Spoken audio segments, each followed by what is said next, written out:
Peace and love, my friends from the coast of Maine. Thanks for being here today. Thanks to you who are listening to the recording. I'm Peter Panagore. Thanks for liking and subscribing. Let's talk about koans today. The perplexing essence of koans.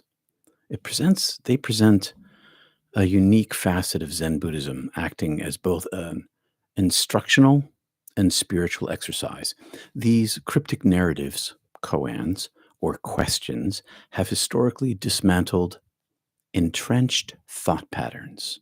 We've been talking about thought patterns a lot in our Tuesday Kriya group, propelling the practitioner towards an immediate, non-conceptual understanding of reality. That's what koans do.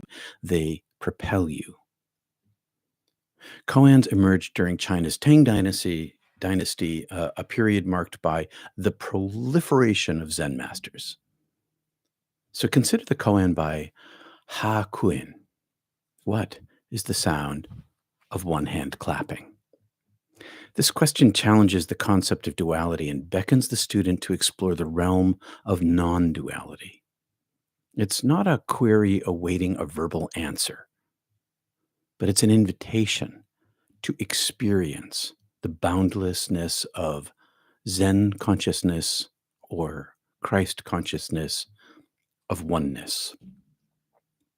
The foundational characteristics of koans are captured in their paradoxical and nonsensical nature, which is precisely what makes them so potent. They're not puzzles to be solved, but provocations meant to induce a state of satori, or sudden enlightenment, a moment of understanding. This unconventional approach challenges the norms of intellectual inquiry. We were talking yesterday about jnana yoga and how that incorporates intellectual inquiry, and this shatters that. And it adds an element of intrigue to the practice of Zen Buddhism. This isn't achieved through intellectual musings, but through a profound, personal, instantaneous insight, often manifested spontaneously in action or intuition. Classic koans such as, I love this one, does a dog have Buddha nature? Or what is the sound of one hand clapping? Are renowned for their ability to stir what Zen masters call the great doubt, pushing the student to question the basis of perceived reality.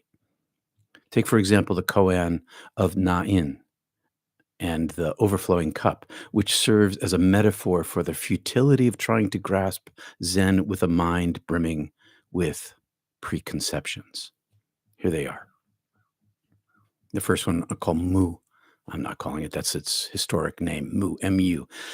A monk asked Zhao Hu, a Chinese Zen master, does a dog have Buddha nature or not?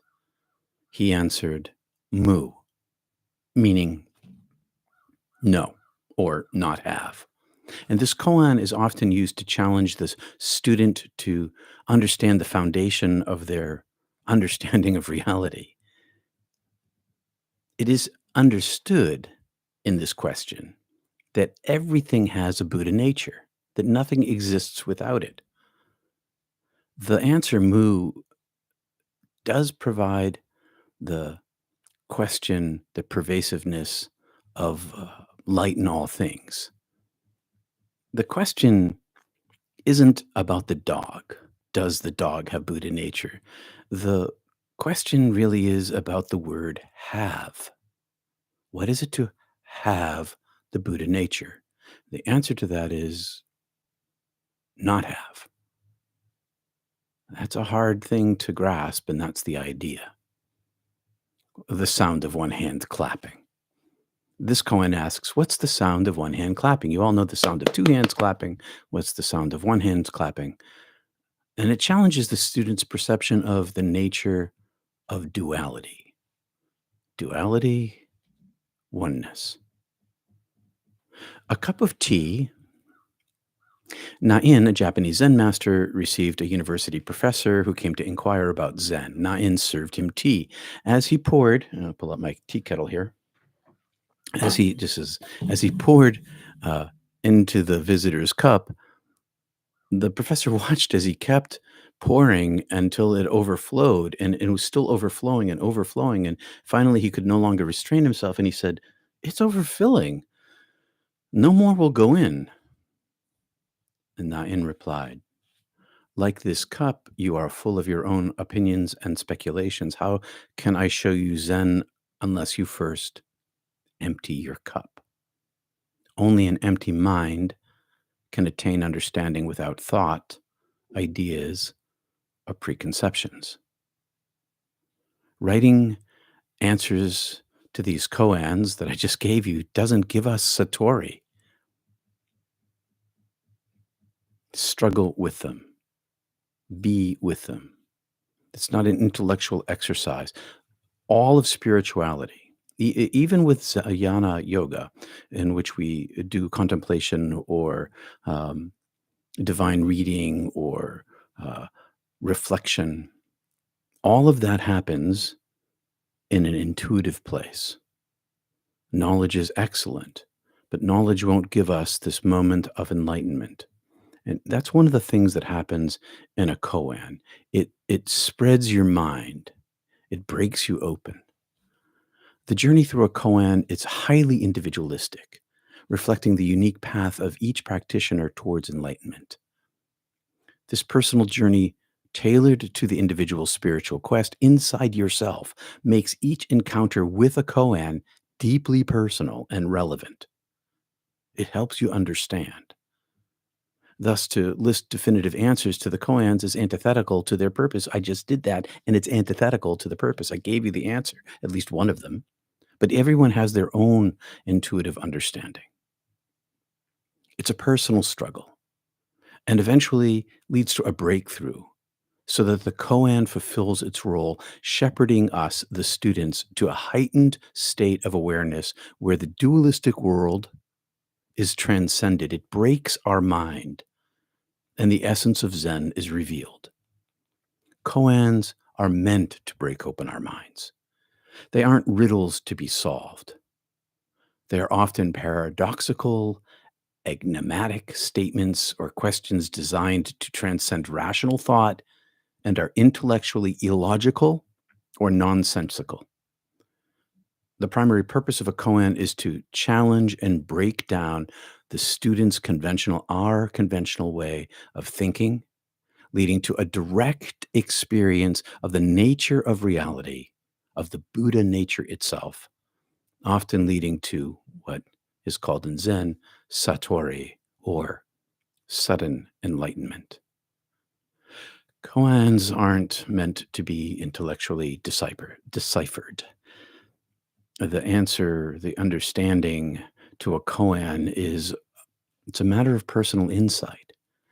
And it's demonstrated often through your action and your intuition rather than some kind of verbal explanation. It's a sudden awakening because when the awakening happens, how can you say what can't be said?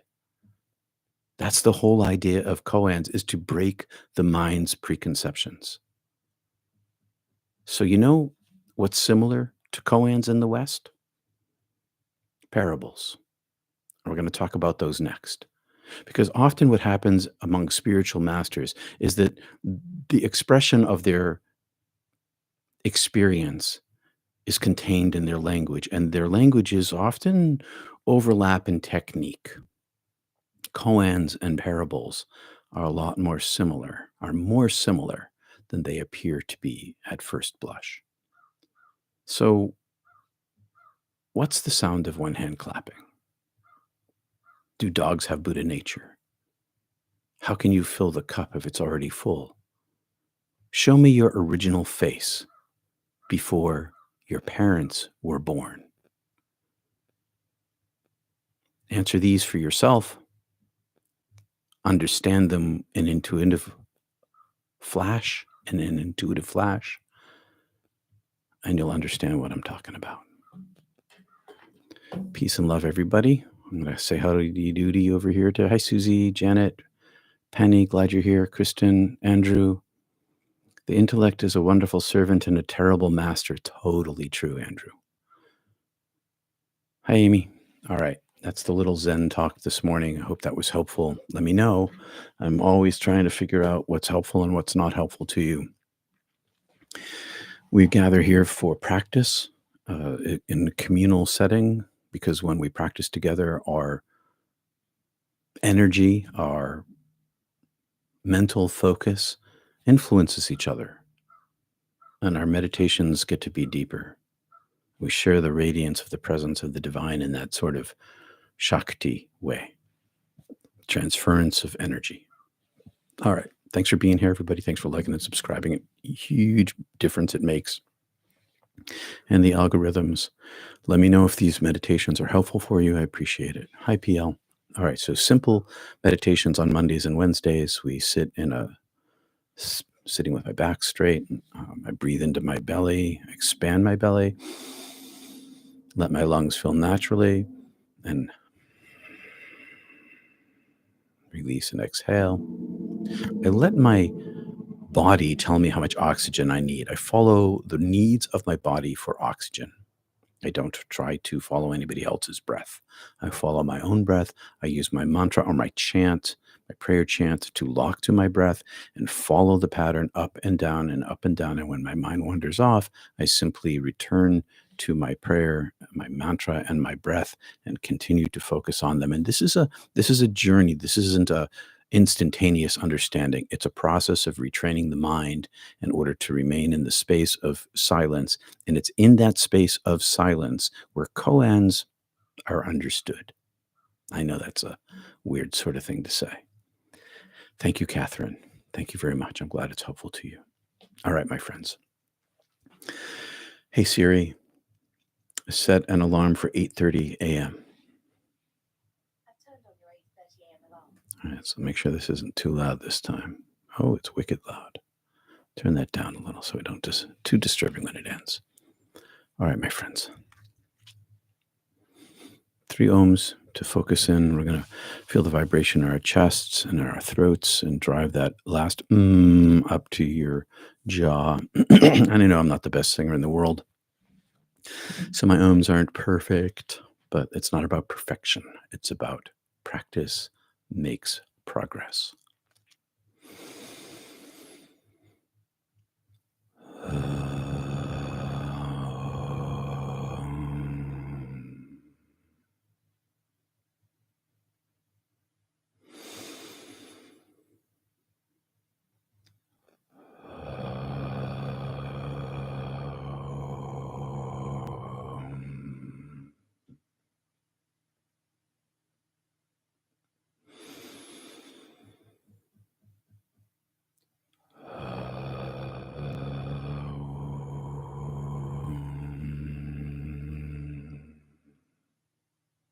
Silent breath.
Relax your legs, relax your back.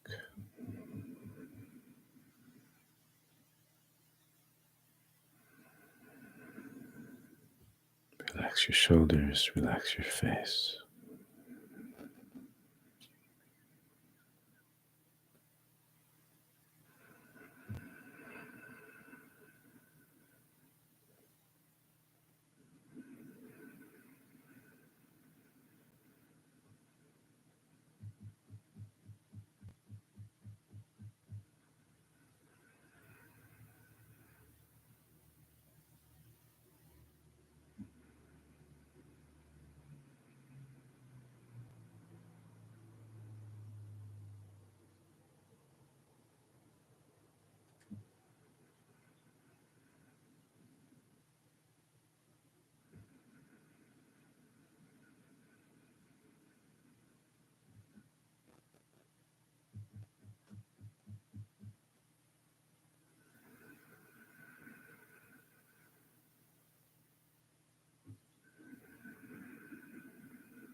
Thank you all for being here. Peace and love to you all.